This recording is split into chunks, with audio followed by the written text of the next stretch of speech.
I'll be honest with you, I don't know how I'm supposed to go this way. This does not look like a path at all. So this is why I'm thinking that AllTrails is kind of off on this one. I can't figure it out. I'll go back the way I came, but this is interesting. Let me show you what I'm looking at here. All right, so this is what I'm looking at. Here's where I'm standing. This is not really a trail. I just kind of came over here. We got the water. We got a felled tree. It's been here for a while. You can tell because of the way the moss is. So I'm going to head back the other way and see if maybe I just missed the turn. But I feel like AllTrails isn't correct on this one, which of course I'll report to them. But anyway, let me go back and see if I can figure this out. Be back with you. Okay, so here's what we're gonna do.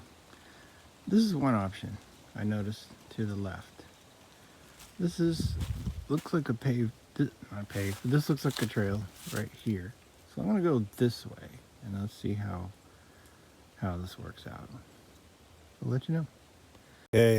Okay, it looks like it might be on track again. So let me keep on going on this, and then looks like we would come back this very same way. So yeah, thank God for AllTrails, although it's not been completely accurate, but can't imagine getting lost out here. Let me show you some views of the water.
Okay, I guess it was kind of worth it. I mean, this is a beautiful view. Been a little confusion on where to go, but that's okay. It's very nice. I'm not getting down on that rock. Sorry, guys. I'm good right where I'm at. Yeah, this is really pretty. I like that these rocks just jut out and they give you some good views. It's another pretty view. And you just keep moving around these rocks and you're gonna see really cool stuff. Look at that. Jeez. It's gorgeous. Wow. Okay. Well, let me get my bearings and I'll keep on going. Let me give you a video with no sound. In other words, me not talking about it.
Okay, so I have a lot to say about this one. First of all, I need to change it so it says morning hike. I have to change my activity, I guess, on that. So this one, I would say it's real important to have an app on this. Of course, I recommend AllTrails. And you probably saw I stopped and talked to this lady with her daughter and just asked them if they had an app. Because for me, this trail was a bit confusing. So it is my fault that I went on an access road. But I guess when you get here, it just looks like the obvious place to go. But so I, came back and got on the correct trail. So at that point, so I'm good there. But I would say, it looks like I added some distance. I went 2.6 miles in about an hour and 25 minutes. So I really went longer than I thought as far as, length and the time. But that's okay. It was a really nice hike. I would just say that I would make sure that you have an app, because especially when you come up on a bunch of rocks and you're not real sure if you're going left, right, or over, I think that's where it kind of got confusing. But anyway, this was my stats: 2.6 miles, about an hour and a half, and really nice hike. Just some confusion on the trail itself. But I'll make sure to do a review and just kind of mention that, because some of the trails look like trails, but AllTrails was saying I was off of the trail, so it got kind of confusing. But anyway, let me talk more about it on my final review. Okay, I'm turning this way since the sun will be right in my face. So yeah, I'm sorry. I know I was rambling on in the other one, but I would just say on this one, it was a great trail, great views. I love that you can go and experience many different kinds of scenery and then get close up to the water. So it's a wonderful trail. As far as how challenging it was, I would say there are some elevations where you're going up that are kind of steep, but nothing that at least I couldn't accomplish. But I thought it was a pretty easy trail. And again, I can't stress enough that I think this is a perfect example of why you want an app, because especially when you're coming up on a bunch of rocks, you're kind of thinking, okay, am I going left, right, or over? So especially on this hike, I did have to stop quite a bit and check it, because there was a part there where I thought, surely they don't want me to go down here. And so I just kind of rerouted and hooked up with the right part of the trail. But anyway, other than that, nice, cool, sunny day, great walk, great scenery. And I'll catch you on the next one, hopefully very soon. Have a great day.